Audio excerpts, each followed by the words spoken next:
Sau khi em dùng cây này một thời gian thì em thấy thế nào?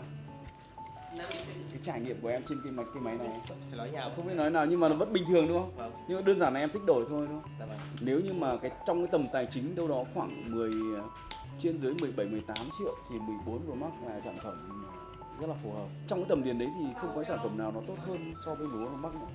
Nó rất là lành, pin trâu, cam đẹp và thậm chí là vẫn có thể dùng được vài năm nữa mà không vấn đề gì. Chẳng qua là em thì có một cái nhu cầu nó tốt hơn thôi thì em có nhu cầu đổi thôi. Còn nếu không thì cứ dùng con này thoải mái thôi. Con này hôm đấy là hàng 98 hay 99 chất, hàng chất này. Nếu em mua hàng 99 là thậm chí anh sẽ thu cho em bằng cái giá em mua vào đấy. Nếu mua hàng 98 99 là cái hàng mà đã qua sử dụng rồi. Nhưng sau đó khách hàng sử dụng thêm một vài ngày, bên anh vẫn cho khách hàng dùng một tuần miễn phí. Nhưng đối với hàng 98 99 thôi. Thế còn hàng chất thì lại có trừ một chút phí. Các bạn đã xử lý cho em rồi xong rồi đúng không? Chuyển dữ liệu cho bạn đi.